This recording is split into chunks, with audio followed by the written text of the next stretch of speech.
Dans MATLAB, il y a une démonstration de comment générer un signal de cosinus surélevé. Je vais passer à travers de cette démo pour vous donner un peu d'informations sur comment est-ce qu'on peut générer un signal de cette façon-là.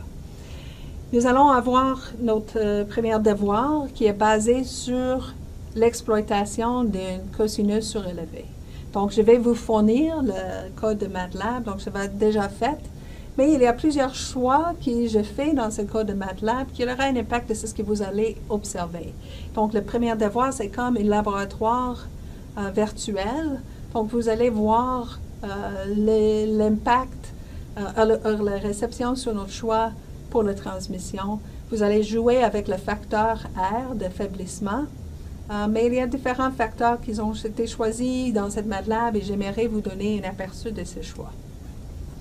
Donc, vous pouvez chercher le démo de MATLAB vous-même. Donc, on va sur MATLAB, on cherche le Communications Toolbox. Dans le Communications Toolbox, on va choisir le Physical Layer. Et à partir de ça, on arrive ici à choisir le filtrage. Et dans le filtrage qu'on voit ici, on va choisir le raise cosine. Donc, le cheminement à suivre pour arriver à voir tout ce que je vais présenter aujourd'hui. Donc, voici le code que vous pouvez downloader pour le raise cosine. Il y aura des parties de ce code-là qui est visible dans le code de MATLAB que vous allez utiliser pour le devoir. Encore, ce n'est pas nécessaire de jouer dans le MATLAB, c'est fourni. Mais c'est juste pour votre information. Donc, il y a quelques commandes qui sont importantes. Donc, par exemple, pour générer les bits aléatoires. Et il y a un système pour générer le filtre pour la génération de forme d'onde. Donc, générer une filtre RC avec un certain taux de faiblissement et un certain délai. Pourquoi un délai? Parce que le filtre de sinus RC est basé sur une sinus cardinale et donc il y a une durée infinie. Ça veut dire qu'il n'est pas causal. Bien sûr, en MATLAB, il faut le tronquer et introduire un délai pour rendre le filtre causal. Donc, il faut spécifier c'est quoi ce délai, donc où est-ce qu'on doit le couper. Donc, plus que nous allons introduire un délai très long, nous allons couper très peu.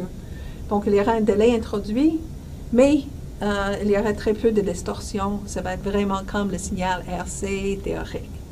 Plus qu'on introduit un délai faible, plus que nous allons atténuer des importants facteurs de contribution à l'impulsion et il ne va pas exactement être une filtre RC, il ne va plus être un signal Nyquist en réalité.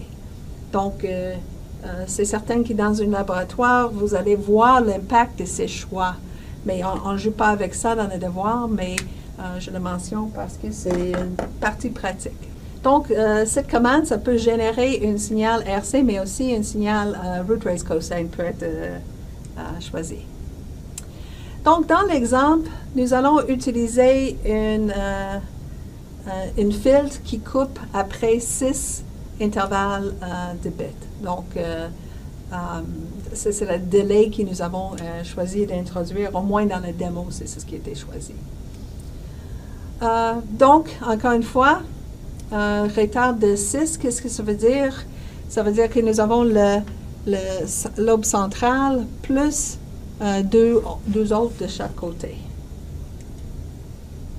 Donc, on va tronquer, il y aura 4 lobes secondaires, 2 de côté gauche, 2 de côté droite, finalement. Et le reste va être coupé. Donc, ce n'est pas une impulsion Nyquist vraiment à cause de cette coupure, mais plus ou moins. Donc, une bonne approximation. Étant donné qu'on va le tronquer, la sortie ne va pas être au moment 0, il y aura un délai parce qu'il faut que j'introduise un délai pour le rendre causal où je peux générer les données qui passent par cette filtre-là. Donc, on a ici le facteur de suréchantillonnage. Donc, nous allons avoir 8 échantillons par symbole.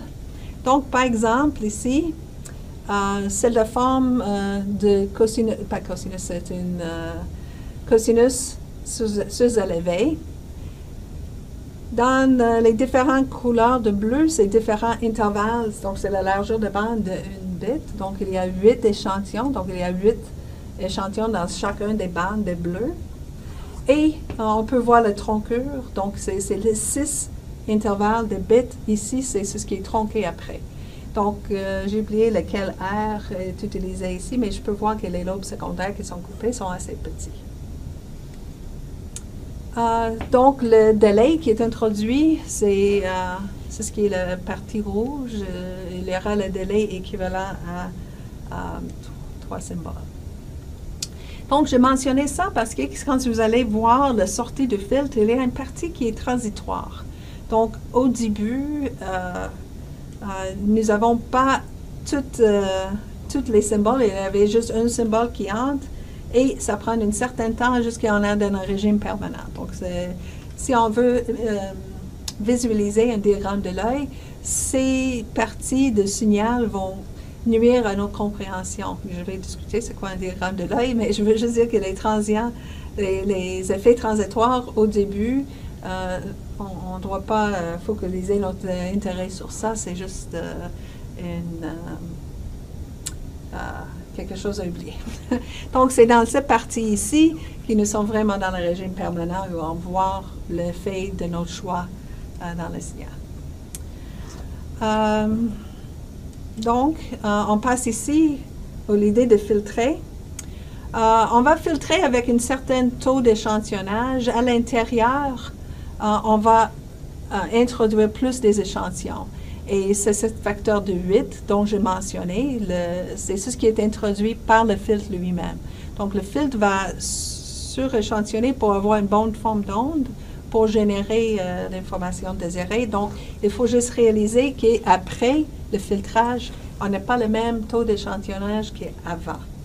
Et donc, si on fait plusieurs étapes d'échantillonnage, il faut dire au deuxième filtre, hey, j'ai déjà fait l'échantillonnage, donc ce n'est pas nécessaire de faire je n'ai pas nécessaire de refaire le source d'échantillonnage parce que j'ai déjà fait.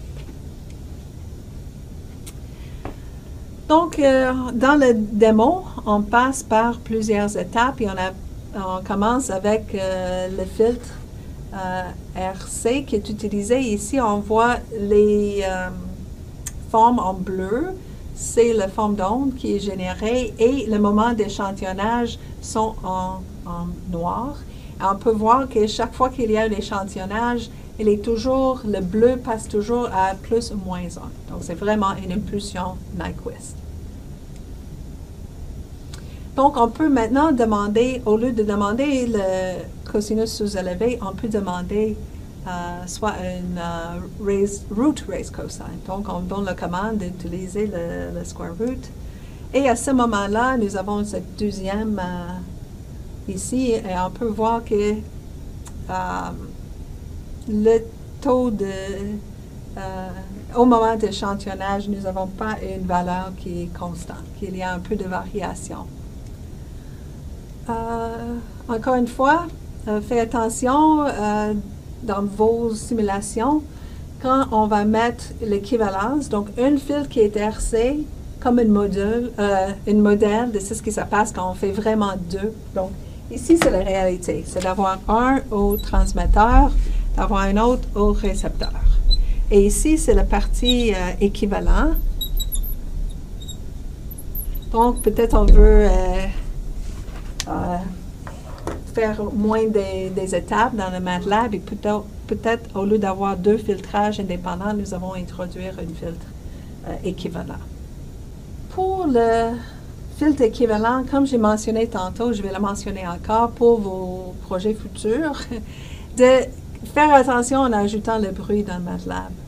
Parce qu'il y a une commande qui dit d'ajouter le bruit additif gaussien. Donc, on fait entrer le signal sans bruit, on dit le niveau de bruit, et ce qui sort est le signal plus bruit. Donc, c'est une bonne manière de modéliser.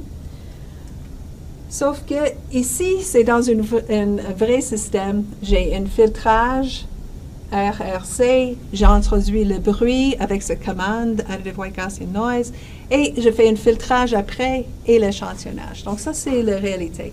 Si j'essaie de faire un équivalent et je fais le filtre RC ici, si j'ajoute le bruit avec la même commande MATLAB, j'aurai un signal qui n'est pas correct ici. Parce que ici, le bruit que j'ajoute est filtré. Il est filtré par cette filtre de réception. Ici, le bruit n'est pas filtré. Le bruit va être beaucoup plus important qu'en réalité. Donc, juste attention pour vos recherches futures. Donc, la statistique du test est différente dans ces deux systèmes à cause de cette utilisation de même bruit. C'est ce qu'on doit faire, c'est de renormaliser le bruit ici. Et dans le cas ici, la forme d'onde, ça va... Ici, c'est avec le filtrage du bruit de notre diagramme de l'œil que je vais expliquer plus tard. Mais on peut voir qu'il y a une grosse différence, que le bruit est beaucoup plus important que ça doit être.